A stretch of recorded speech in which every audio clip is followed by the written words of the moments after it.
Edge Consciousness with Freeman Michaels and Barnet Bain. Thought-provoking discussions and bold ideas from the edge of possibility. And welcome to Cutting Edge Consciousness. Freeman Michaels here. Good moment, everyone. This is Barnet Bain. Freeman's good to see you back with us. Back again. Yeah, it's great to have you back. And this is a back-to-back. I've been... back-to-back. That's so good. Fantastic. Oh, it's great. It's great. Lots, as always, happening. Busy lives. Very, very busy. Everything's cooking at once. It's like 4 pots on the stove. It gets a little sloppy sometimes when you get 4 pots going. It's interesting that... so much is this sounds like this doesn't actually quite the right word, but it's a turbulent life. Interesting. And I don't mean to suggest that is necessarily unpleasant, but it is it's a chaotic life. It's, it can be either a beautiful chaos or a difficult chaos, a frightening chaos for some. But it's very, very turbulent, and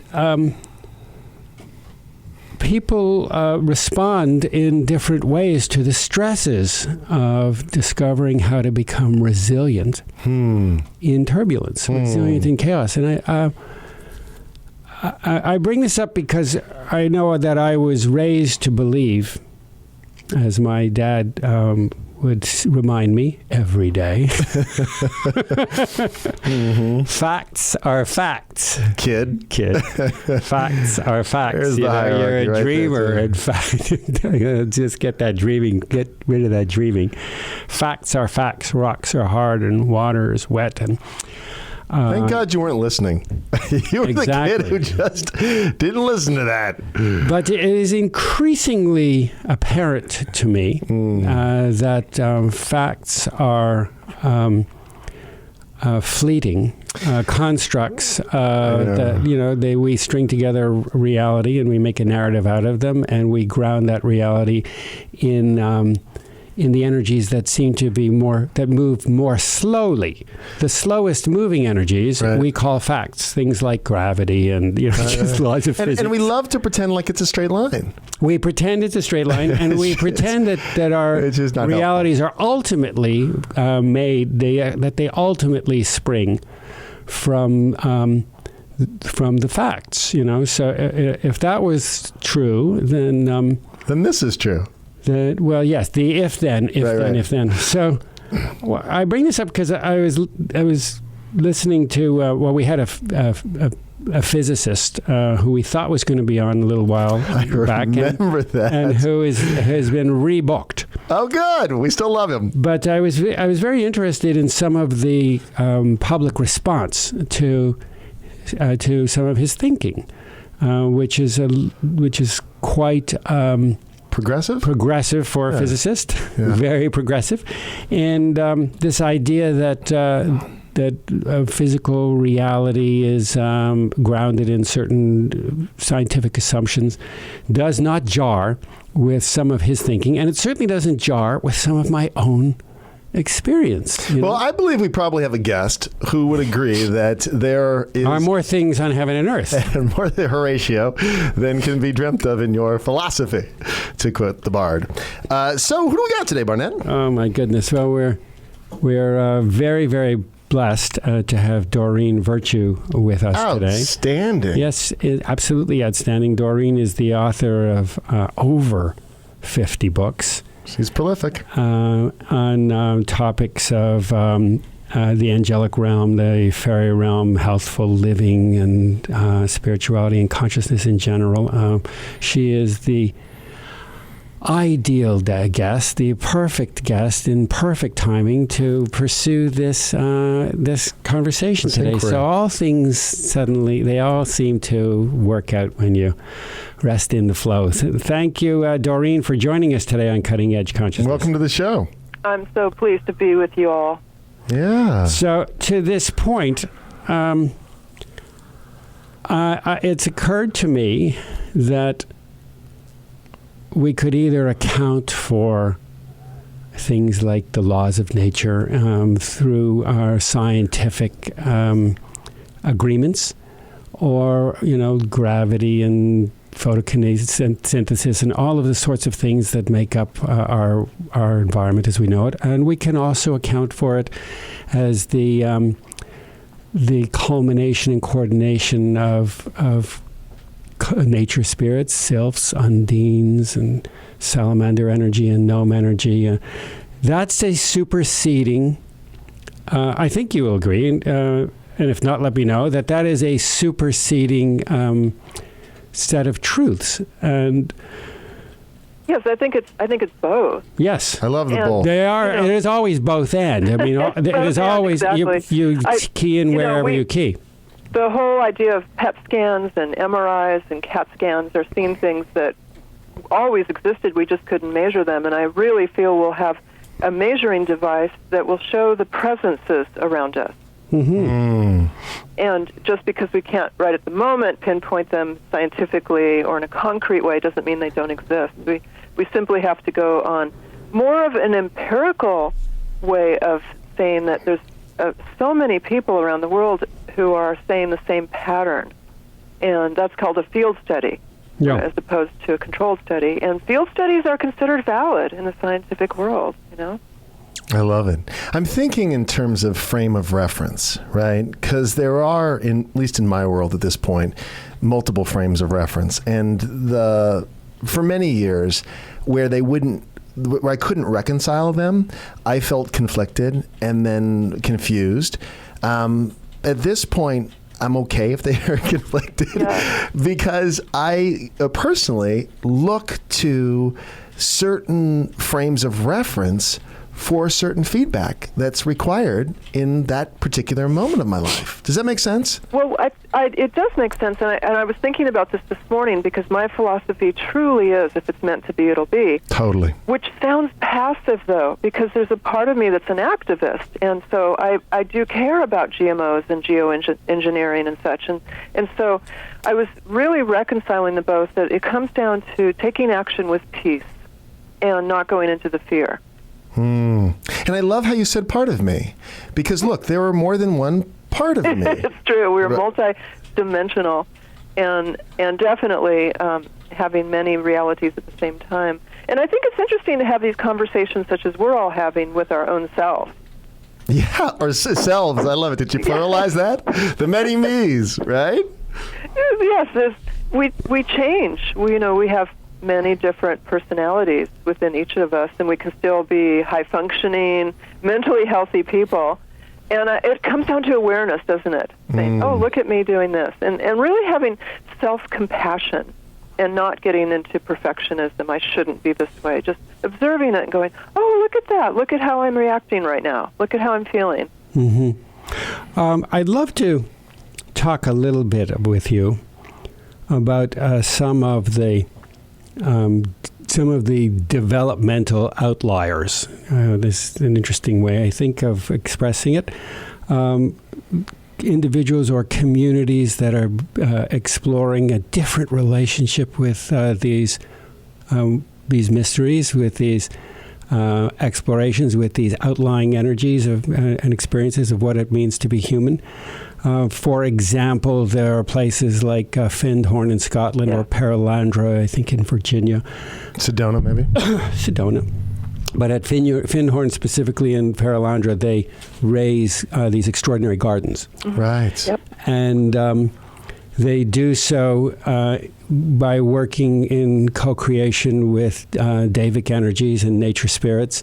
And so there is an entirely different approach to stewarding the land, and the results are extraordinary. And and by every reckoning, they're extraordinary. The kinds of produce is extraordinary, and you have tomatoes that are 6 and 7 times the size of what we think of as a tomato in the store. And it's a spiritual GMO. It is a spiritual GMO. Exactly. That's beautiful. That's beautiful. So I'd love to have some of your thinking and perhaps some of your own experience with these outliers. Yes. Well, I have a garden like that myself. Mm-hmm. And it's actually, my garden was planted without left brain influence. There was no seedlings.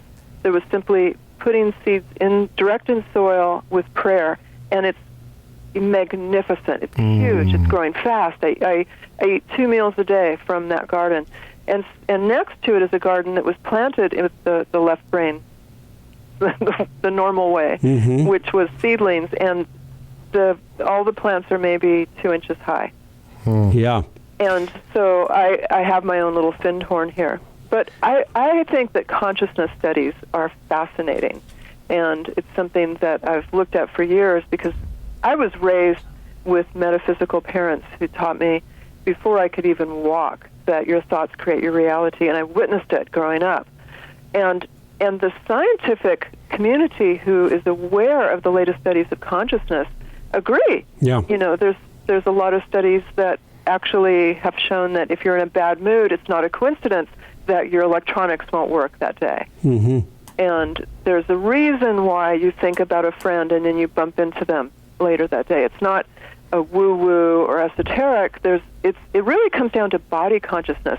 It comes down to our physical body is a divination tool that's highly sensitive to changes and alterations in energy and pressure and thoughts and in emotions from other people. And your blood pressure goes up measurably if someone thinks about you. And even more so if they think about you with love versus anger, your blood pressure will change in response to that. And so our bodies are going around like a Geiger counter that know the future. And so a lot of my work lately is helping folks to be in touch with what's going on in their body, you know, being really aware of it and not discounting it, and again, not judging it. Well, how many people are you aware of who have sufficient intimacy with their own bodies that they are in tune with what they are, their emotions and their feelings as an embodied state? It is. It depends where you go. Depends where you hang out. There's a fear people have innately of feelings, and especially if you were raised with any kind of thought. And I think, unfortunately, some men are raised this way, that feelings are bad or a sign of weakness. But I think... Well, you're talking about big emotional feelings. I'm simply talking about any energy moving through the body, any sensation whatsoever. Subtle energies. Anything whatsoever. We retreat to the world of thought bubbles. So we're not even in the body for the most part. It does seem to be a conscious choice to notice the sensations, the physical feelings, the emotional feelings. I think mindfulness study. I'm very big in the yoga community, and those kind of paths where you're more in tune with what your thoughts are and what your feelings are seem to lead to this sense of self-compassion and acceptance. And also, it's what you would call being psychic, but really what it is being aware. And it's interesting, too, because there's these sort of gateway, like gateway drugs, but I'm not talking about drugs, gateway activities, such as yoga, that open doors of possibility. Because, look, again, coming back to how many of us, as a man, I'm totally aware of how I was raised in the sort of logic and reason, rationalize everything. Not my natural orientation. I'm an empath and a feeler, which, of course, I had to find an outlet, which for me was acting growing up, because I had to have a way of being more real than my real world would permit.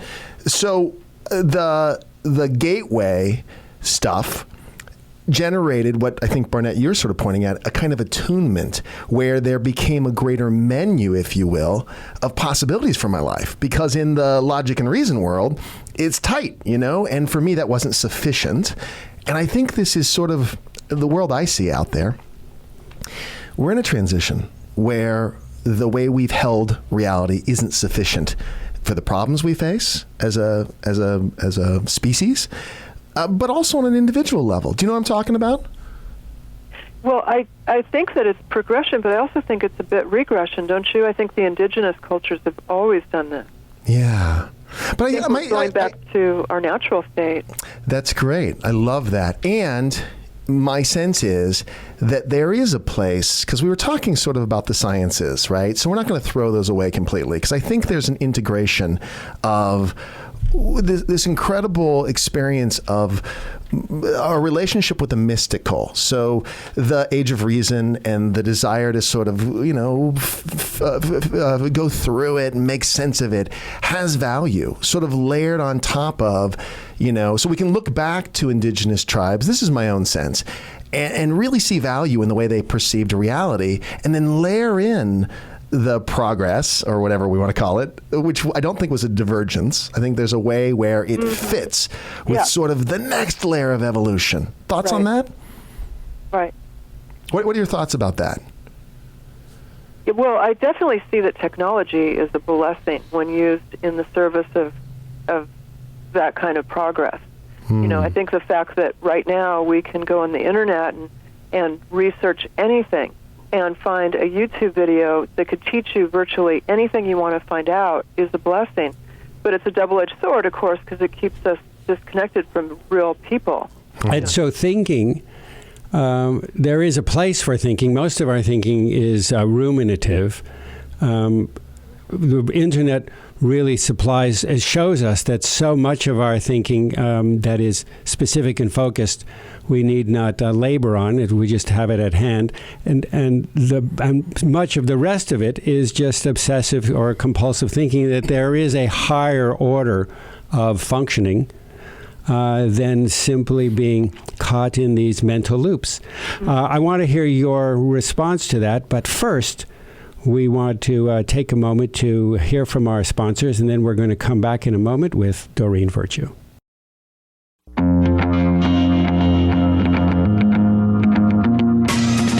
Welcome back to Cutting Edge Consciousness, thought-provoking discussions and bold ideas from the edge of possibility.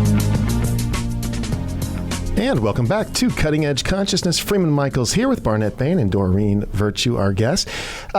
This broadcast and podcast is made possible with support from Hierophant Publishing and Insight Events USA, producers of books and events for body, mind, and spirit. Welcome back to the show. Barnett, before we took off for a little break, you lined up something. You want to cue that up? I did line up something, but I'm going to reline it. I'm going to totally realign it. Realign it? Okay, so good. There was something that you said that I was thinking about over the break, Freeman. You were talking about attunement. And then, Doreen, you were talking about indigenous peoples, and it occurred to me that some of what, I think more than some, I think largely what we experience in modern society is a response to some relationship to our lack of attunement. And that there are, even the most wonderful parenting cannot meet the needs of every human being. If my mother is cooking and I'm an infant and I want attention, then my needs are not being met, and I'm feeling abandoned. Or maybe she's loving me so beautifully, and depending on my own personality type, I might feel smothered or inundated. So there is this early imprinting that is related to the degree of attunement that we receive or that we experience, that forms the patterns that we act out for the rest of our lives.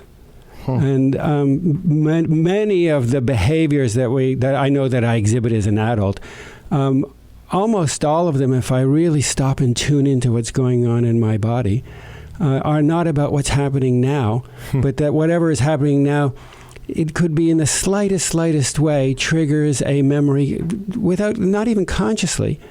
And all of these patterns are activated. And so there are certain, there is the progress that we make as a human species that is developmental and growth-edged. And then there are the places where we kind of go a few times around the track, looking at our patterns and living through our patterns until we can come to recognize those patterns, and then we sort of developmentally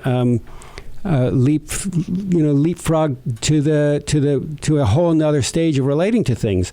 So one of these emergent stages is not only the discovery of our own attunement experiences, but also becoming attuned to the more of what exists and what can be. I don't mean to say the better than, but the more. And that brings us to the angelic realm, Doreen, that you are such a magnificent channel to and for. And fairy realm, and there are many worlds of other that we can begin to calibrate to and have a relationship to, just as we are calibrating to and becoming attuned to the patterns that have conditioned us to have the worldviews that we have now. Absolutely. And actually, to piggyback on what you're saying, connecting with the angelic realm can help us to heal from any sort of trauma that we've gone through. Yeah. And to break free of emotional flashbacks and that kind of patterning. And I do find that there's some folks who are skeptical, of course, about the angelic realm. And I go to a couple things. One is archaeology, and the fact that going back to the earliest recordings of carvings of human existence, the Sumerian time, and going way back to Mesopotamia, definitely pre-monotheistic religion, you find these archetypes of winged deities of coming in, and perhaps they were extraterrestrials. I mean, to me, it's the whole idea of having a benevolent guide is something that is prevalent through all cultures worldwide, through history. So there's something going on there. And then the second thing is that I always counsel folks who are skeptical to be like a good scientist and experiment with the hypothesis that angels are real before either accepting that or rejecting it.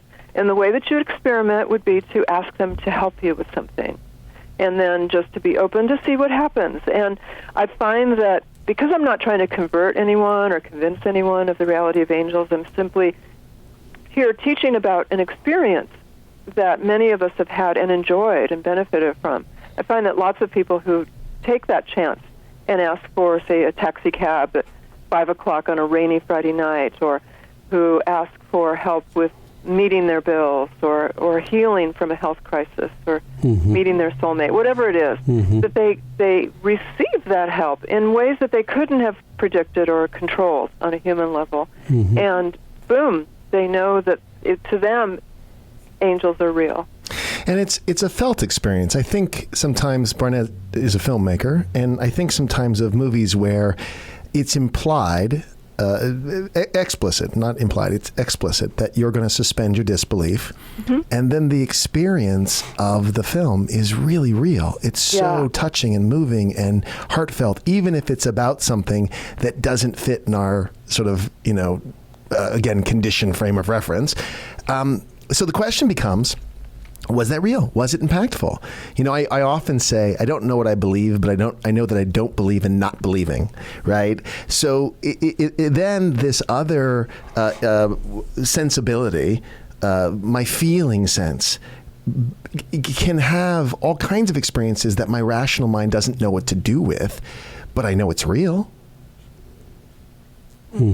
It's a kind of way that I help sometimes, at least myself sometimes, because look, I have the same filter that says this is irrational, I don't know how to make sense of this, and so I'm going to dismiss it, but it has value for me. Well, one of the ways that we do it is by talking these things. We talk these things and try and convince ourselves one way or another, but we take something that is so expansive, as expansive as a discussion about angelic realm, and shoehorn it into a very logical, rational discussion, and that is always a retreat to the past. So that is a great distinction, what you just said. Then when we're doing that, we're retreating to the past. We're looking for examples versus being in the moment of what could play out. We're always looking to reinforce where we've come from, not where we're going. So I want to propose something, Doreen, and we'll see if you're comfortable with this, so that our listeners can more deeply experience it, and so that I can take my own advice and not make a head trip out of everything. I want to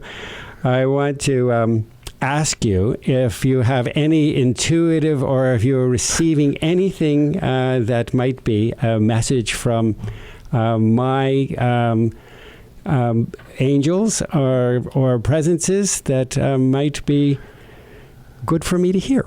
Okay.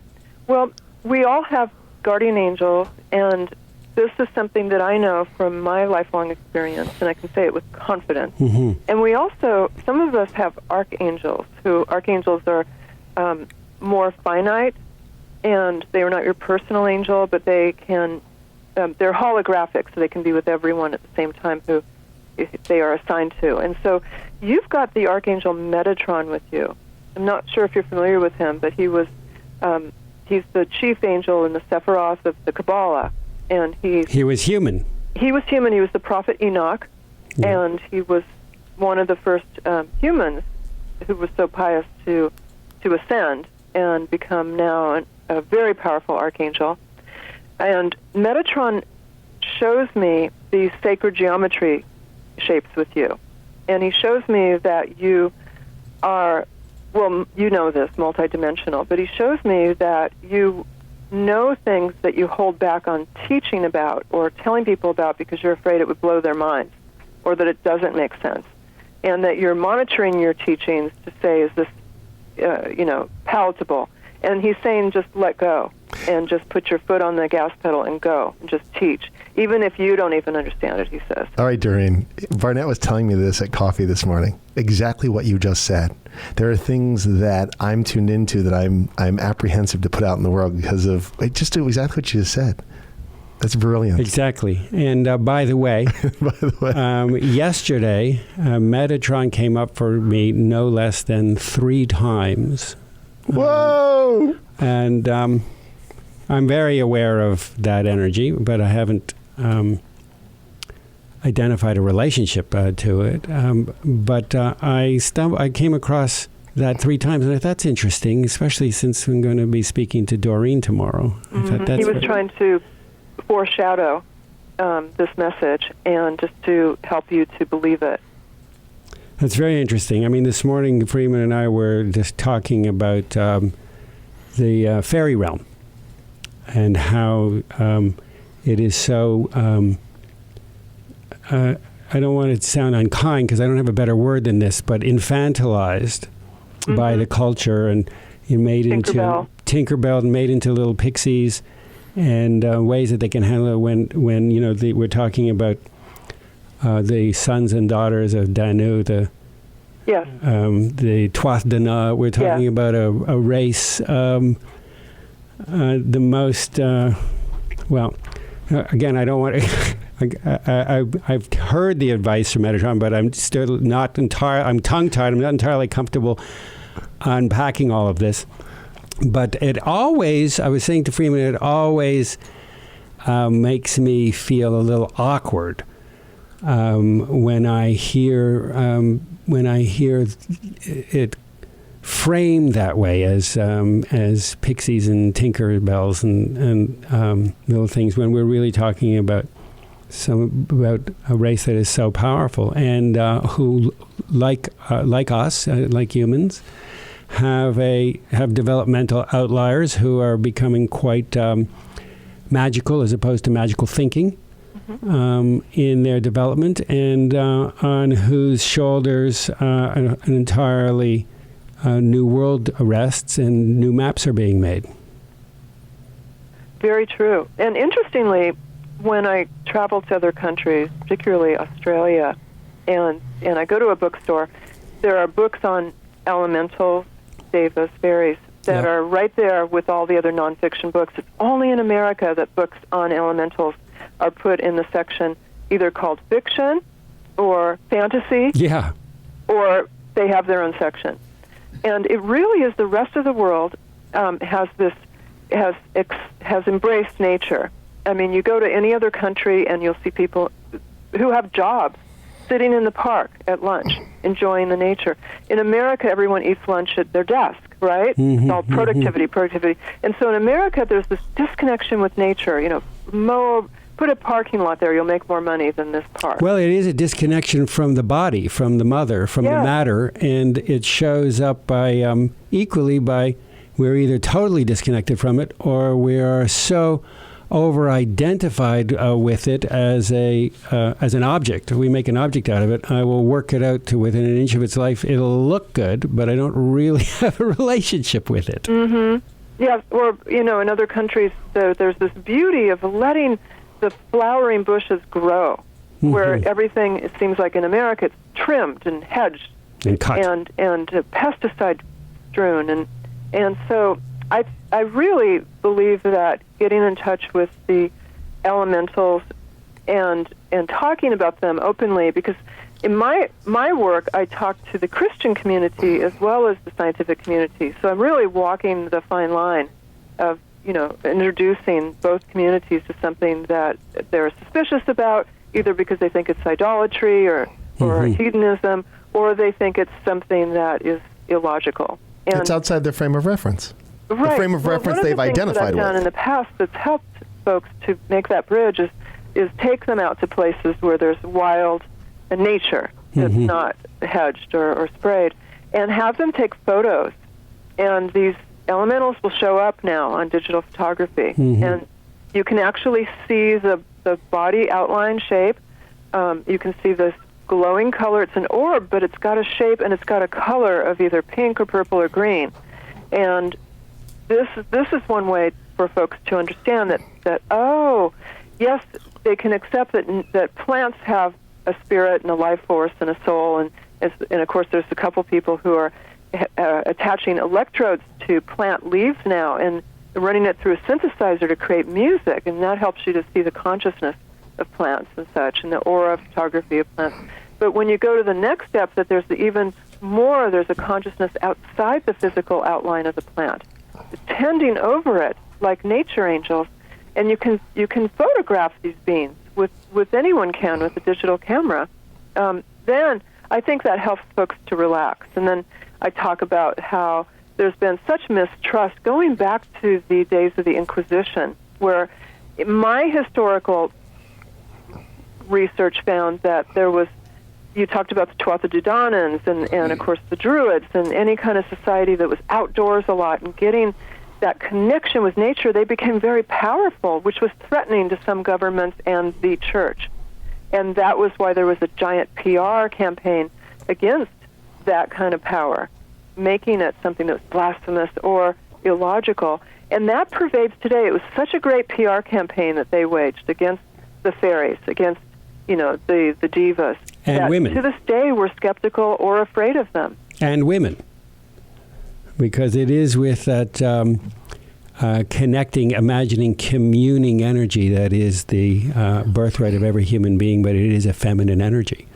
That's true. That we make these connections, and so that had to be severed. That's true, although the ones that I've met are pretty kick butt, I have to say. They're pretty fierce. Yeah, no, I'm talking, I agree. They are, the ones that I've met are fierce. But, and by fierce, I mean they have a ferocious volition. That doesn't necessarily mean they are dangerous. But no, they're not dangerous. They have egos just like anyone who lives on this planet. So I'm talking about the campaign that was waged to estrange people from consciousness, from the subconscious, from the unconscious, was to make it a dangerous and scary and bad place, to estrange people from nature spirits, from Davic realm, from fairy realm, from angelic realm, to trivialize it or make it dangerous. But the connecting energies in what it is to be human that allows us to be relational to that are our feminine energies. And so that was the first casualty of the public relations campaign, was to vilify everything feminine. And we, to this day, we are still handling and dealing with the chauvinism that grew from those times. It's so true. I mean, you think about how there's this fear of acknowledging moon cycles, and yet so many holidays, like Easter, is a movable feast according to the moon cycles. Yeah. And let's take a look at that. It's not pagan to acknowledge the influence of celestial spheres and the moon in particular. And I agree with you that there was a witch hunt about these elemental beings that still to this day goes on, and yet we need them because they are the environmentalists of the spirit world, and they get fierce only when they see someone abusing animals or the environment. And those of us who try our best, we don't have to be perfect, to recycle, use eco-friendly products, etc., we're kind to animals, those elemental beings are amazing friends. I've got stories collected in some of my books where people, not only the gardens, but they went, for garden help, but they went to the fairies and they said, look, I need a new house, or I need to get into this school, and it was granted. It's beautiful. I think that the divorcing of our true nature, the sort of separation,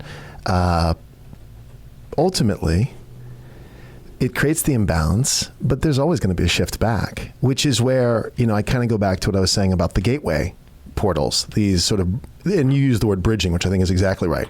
Whether it's science, here, let's look at these elements of what it means to be human from a new science, from a new scientific perspective.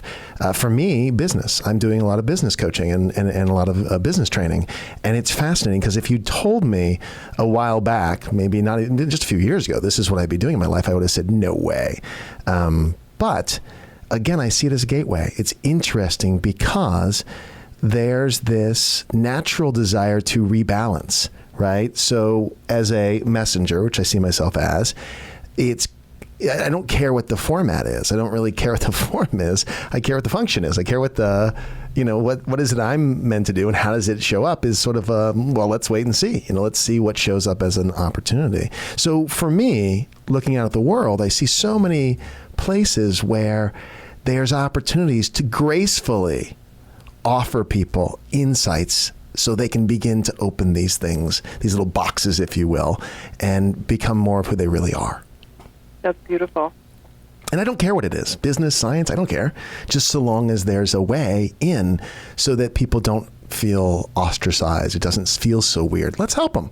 Okay, so you need training wheels. That's fine. We'll put them on and then eventually we can kind of take them off. Somebody has to speak. This is radio. That was a full thought. Full stop. Insane, Barnett. That's so beautiful. And the fact that you're, it reminds me of Jesus going into the bars and teaching, and he was so criticized by that. But he said, that's where my teachings are needed. Totally. And you going into the corporate world, it really is like Jesus going into the bars. That's what's running the world is corporations. So you going in there as a light and helping to ignite and open hearts and open awareness and consciousness is brave, brave work. It's wonderful work. Hey, listen, we've come to the end of this segment, and I hate to say goodbye because this has been delicious. But we are inviting you now to return. Oh, that's good. Will you return? I would love to. Next time we'll get you in studio. You're in Southern California, so it shouldn't be that tough. She's not. She's you're in not. Hawaii. I'm sorry, I'm speaking about you in the third person. Oh my gosh! I thought she's you in lived a place. She's in a land that loves itself, and what could make more perfect sense? All right. Well, next time you're in Southern California, because I'm sure you still come back here, right? This is where your roots are. We'd love to have you in studio. Oh, how fun! Yeah. Is it a date? Yes, it's beautiful. Okay. Hey, listen, before we let you go, we got to give folks some info. I mean, our audience, of course, is probably already attuned to what you're up to, but let's give them a website or what's coming up next. Somebody is driving up the 101 right now. That's and right. is not attuned and wants to be attuned. Let's give them the route. Yeah. Well, don't go to my website while you're driving, but when you're still, you can go to angeltherapy.com, and there's free online readings you can give yourself on there, my blogs, all videos of the week, etc. angeltherapy.com. Beautiful. And for those of you listening, we invite you, of course, you can come to the Cutting Edge Consciousness website, and we will have a link to that. And we invite you to stay with us, because Barnett and I will be back after these messages. We're going to talk about Doreen behind her back. To wrap things up here on Cutting Edge Consciousness. Stay with us.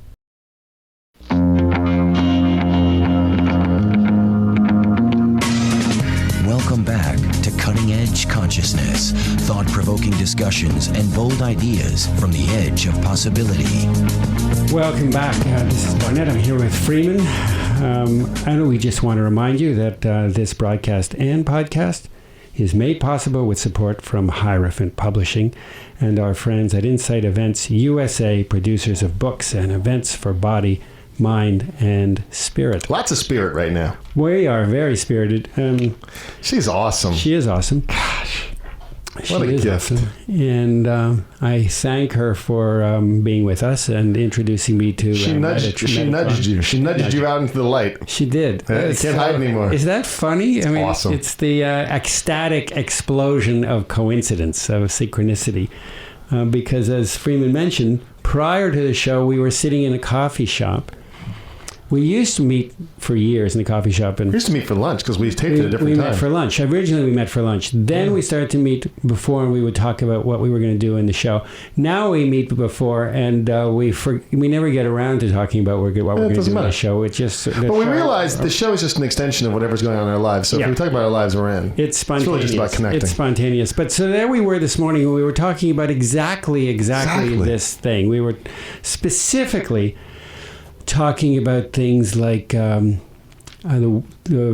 realm of Fae, which is another way of speaking about the fairy realm. You know, what is that? And nature spirits, and what is that? And my reticence to yourself. To really talk about these things on air. Yeah. Because I still think...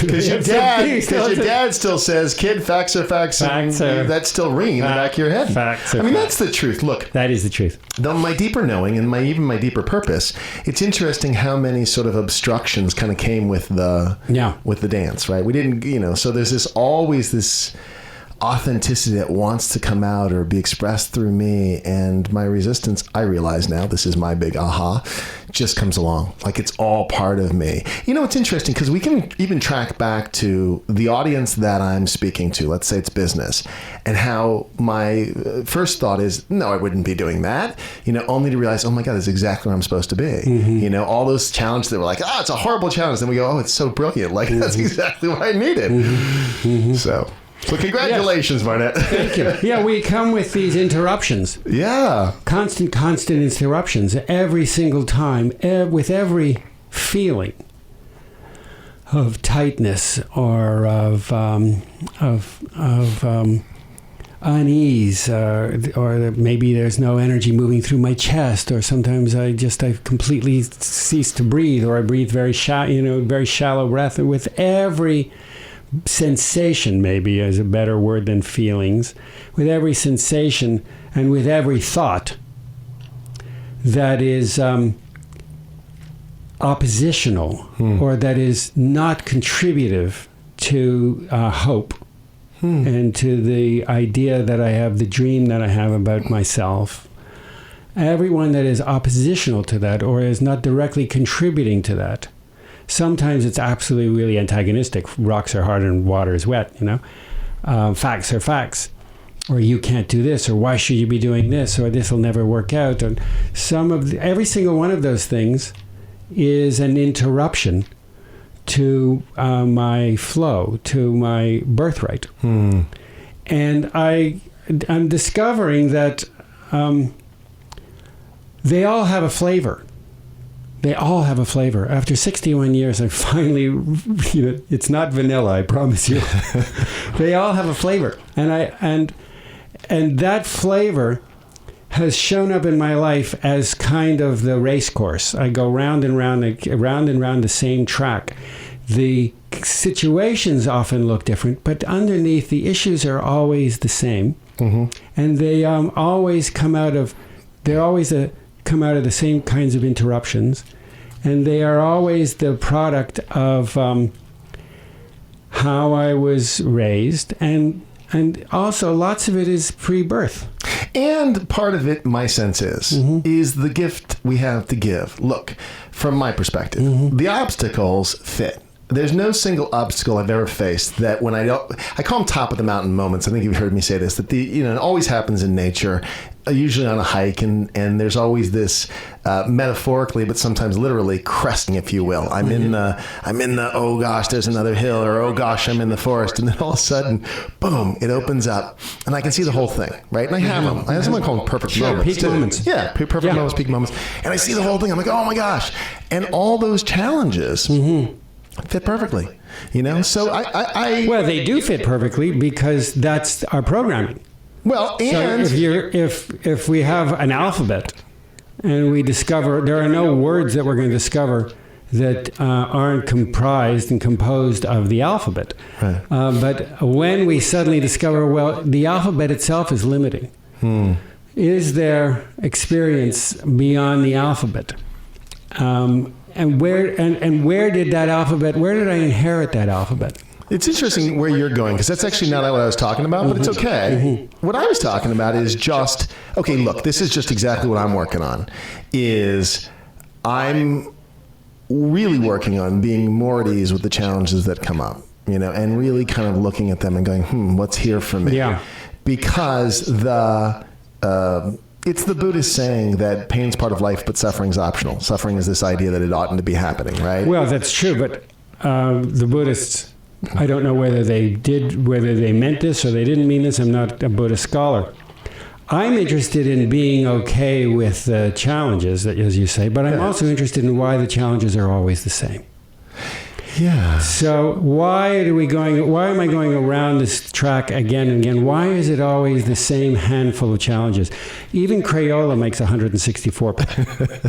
So why am I working with an 8-pack of Crayola? So the challenges are why do I have recurrent challenges? You got 64 colors by now, Barnet. Come on. So why are the challenges always financial challenges or health challenges, or some people relationship challenges or weight challenges? And we all have all kinds of talk therapy and all sorts of experiences in every workshop on the planet.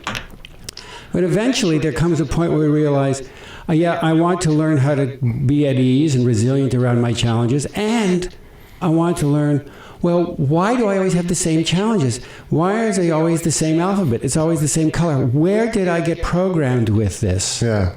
Where did I get programmed with this as even my ideas about my responses to life? Where did these come from? Where did they get laid in? Yeah. And how did they get laid in? They didn't get laid in through a training. They didn't get laid in because they took a course, or somebody sat me down and put me through 13 years of lower school, middle school, and higher school, although they became reinforced there. Totally. But there is some cocktail of energy, some martini of biochemistry that even in the womb, when my bloodstream and my mom's bloodstream were one, totally. So how much of my patterned emotions and thoughts are even mine? Well, I don't know. So I have no answers. Yeah, this is good, because we're going to come to the end of the show. So we're going to end with a big, I don't know. But by the next week, Freeman is going to know. Yeah, right. Because I'm counting on you, buddy. We call it the sacred I don't know. Yeah, look, there's a big part of life, which is a giant question mark, which is the good news. And so I think it's always gracious to we like to wrap things up into happy endings, and sometimes that's annoying. I like when a movie ends, and I've watched a few lately preparing for the Oscars. Anything good? Yeah. Birdman. Oh, Birdman's good. Great movie. Because you leave scratching your head. It's like, well, that wasn't an ending. Wait a minute now. And I love that. So that's our ending for today. So thanks for listening, and we invite you. One word to the ending of the day. We don't know. Thank you. We invite you to tune in next week. Thanks for listening.